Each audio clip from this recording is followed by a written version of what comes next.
Hi friends, welcome back to my channel. నా ఛానల్ని కనుక ఫస్ట్ టైం చూస్తుంటే సబ్స్క్రైబ్ చేసుకోండి. పక్కనే ఉన్న బెల్ ఐకాన్ని ట్యాప్ చేయండి. 3 ఆప్షన్స్ వస్తాయి. దానిలో ఆల్ క్లిక్ చేస్తే నా ప్రతి వీడియో నోటిఫికేషన్స్ మీకు వస్తుంది. ఛానల్లో ఉన్న వీడియోస్ చూడాలి అంటే నా ఫోటో మీద క్లిక్ చేస్తే నా పేజ్ ఓపెన్ అవుతుంది. దానిలో ప్లేలిస్ట్ని ట్యాప్ చేయండి. నా ఛానల్లో ఉన్న వీడియోస్ అన్నీ మీకు కనిపిస్తాయి. మీకు నచ్చిన కేటగిరీని సెలెక్ట్ చేసుకొని మీరు వీడియోస్ చూడొచ్చు. మనకి ఎంతో యూస్ఫుల్గా ఉండే కొన్ని కిచెన్ టిప్స్ చూద్దాం.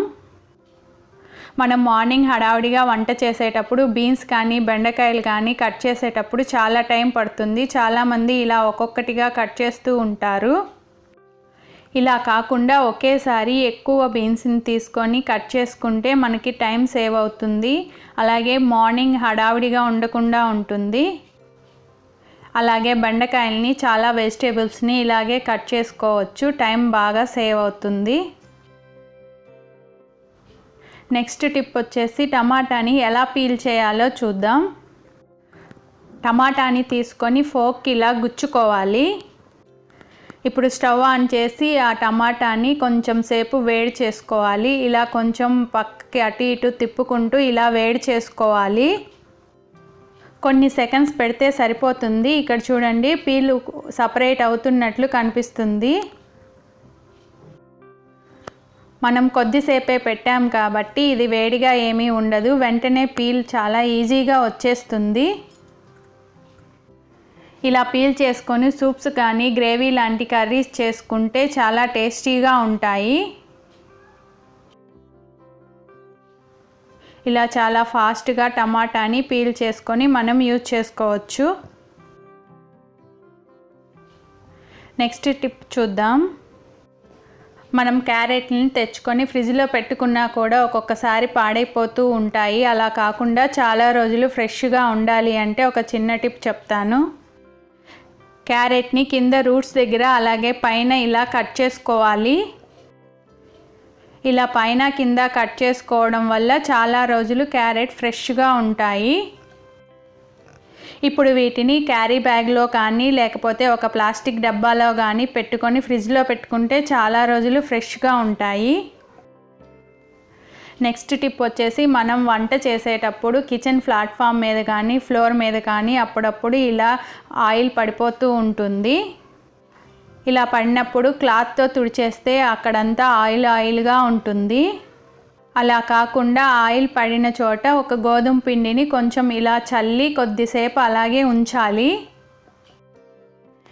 ఇలా ఆయిల్ పడిన చోట గోధుమ పిండిని కానీ ఏదైనా పిండిని ఇలా చల్లితే కొద్దిసేపటి తర్వాత ఆయిల్ ఆ పిండిని అంతా అబ్జర్వ్ చేసుకుంటుంది.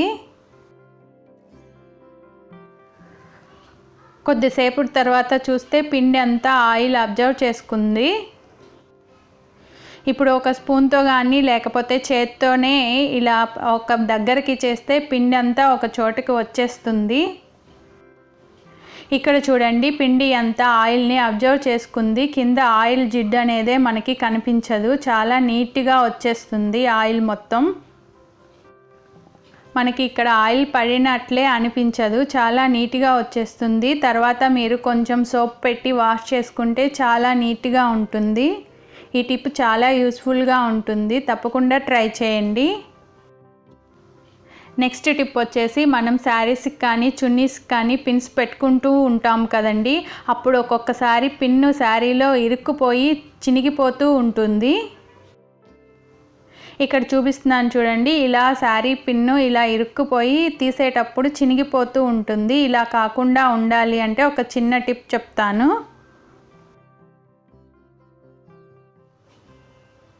మన దగ్గర ఇలాంటి చిన్న బీడ్స్ కానీ పెద్ద బీడ్స్ కానీ ముత్యాలు లాంటివి ఏవైనా సరే ఇలాంటి బీడ్స్ని ఇలా పిన్నులో పెట్టుకోవాలి. ఇలా పెట్టుకొని శారీకి కానీ చున్నీకి కానీ పెట్టుకుంటే హోల్ పడకుండా ఉంటుంది. ఇలా పెట్టుకొని తీసేటప్పుడు బీడు కింద పడిపోకుండా ఉండాలి అంటే కొంచెం గమ్ము పెట్టి అతికించుకుంటే చాలా రోజులు అలాగే ఉంటుంది. మనం దీన్ని ప్రతిసారి యూజ్ చేసేటప్పుడు బీడ్ కింద పడిపోకుండా ఉంటుంది. ఈ టిప్ చాలా యూస్ఫుల్గా ఉంటుంది. ఆరెంజ్ని జ్యూస్ చేసేటప్పుడు ఇలా సెంటర్లోకి కట్ చేసుకుంటే ఇత్తనాలు చాలా ఈజీగా తీసేయచ్చు. ఆరెంజ్ జ్యూస్ మిక్సీలో చేసేటప్పుడు ఒక్కొక్కసారి చాలామంది ఇత్తనాలు వేసి జ్యూస్ చేస్తారు. అలా చేస్తే చేదుగా ఉంటుంది. అలా కాకుండా ఇలా కట్ చేసుకుంటే ఇత్తనాలు చాలా ఈజీగా తీసేయచ్చు.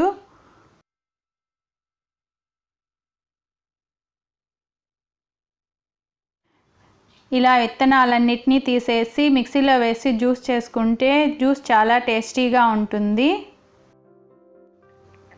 ఇప్పుడు ఈ ఆరెంజ్ పీల్ని పడేయకుండా దానిలో ఒక క్యాండిల్ని పెట్టి వెలిగించుకుంటే చాలా అందంగా ఉంటుంది.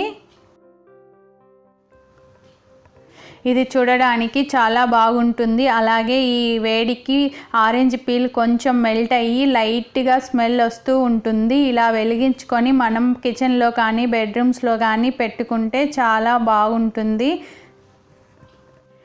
ఈ టిప్స్ అన్నీ మీకు నచ్చాయి అనుకుంటున్నాను. నా ఛానల్ని కనుక ఫస్ట్ టైం చూస్తుంటే సబ్స్క్రైబ్ చేసుకోండి. అలాగే పక్కనే ఉన్న బెల్ ఐకాన్ని యాక్టివేట్ చేసుకోండి.